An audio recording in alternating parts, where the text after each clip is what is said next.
with a ton of different concepts, and then we kind of narrowed it down to 3 higher level themes that aren't necessarily terminology from one book, but sort of themes that sort of span, for the most part, all 3.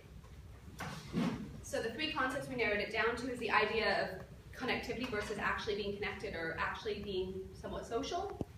The idea as sort of social media and web activity as infrastructure, as completely invisible until it goes wrong, or in largely something that in our life that is taken for granted. And lastly, the idea of the fact that we actually have some agency in all of this, and that there's an element of it that is shaped by us. Because we largely talk a lot of the time about some of these things like they're a tidal wave that are going to just deterministically hit us. But I think it's more important to talk about what we can do and how we live within them. So to illustrate this, we are going to perform a short play. I think these 2 here are destined for Hollywood. So with that in mind, we're going to talk about Henry. So if actors could take their stage. Sorry. All right. So Henry is leaving work today. Hey bro, what's up? Should we grab a beer after work? Yes, I say. Well, hey guys, what are you up to this weekend? Oh, yeah, well, no, Don't worry, no, we can't. No. See you on Monday. You fucked up. Okay. He barely speaks to any of his colleagues, and he eats lunch alone. The first thing he does when he gets home is get online to his Matrix fan chat page. He is the most famous chatter in the room. He moderates content, members, and makes aesthetic choices about how it looks. He's king of the chat. He posts jokes. He knows anecdotes. He knows every line of the film. He often feels lonely, though. He lacks a certain amount of connectedness with those in the chat room, and he's never been able to move the interaction beyond the computer. He suffers the paradox of being connected to many without any real social interaction or connectedness. As per usual, he moves from his chat room to his Facebook to post his daily selfie. He titles it, "Baym Caught Me Sleeping."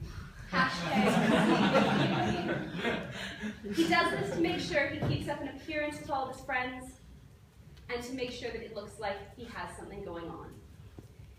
He posts this selfie to Instagram, being sure to check the boxes for Facebook and Twitter to maximize sharing. The likes are slowly ticking in, and all of a sudden, a notification appears. Ding, ding. Somebody has commented on his picture.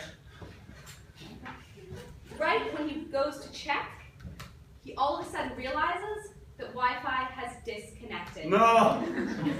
He's offline.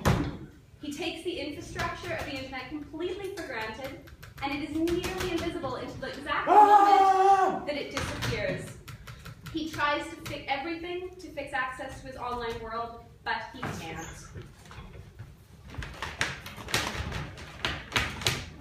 Lost without his infrastructure, Henry ponders his existence. He contemplates what to do with himself, but with that, he begins to question his own use of the internet. Why does he do these activities that seemingly make him unhappy? And more importantly, does he have the ability to shape some of these technologies and the way he uses them?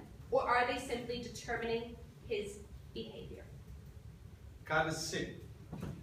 Finish.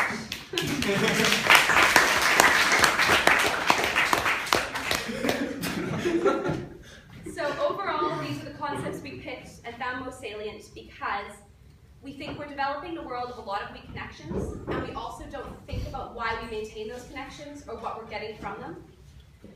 We tend to adopt an unquestioned use of technology, not considering how these behaviors maybe make us feel at the root of it, or why these behaviors are actually making us more unhappy than they are happy. And overall, we sort of have a taken for grantedness of the power that we have to use these technologies much more wisely and to use them in a way that could make us happier, more fulfilled people. So that was kind of why we picked them and where we got to our best of books.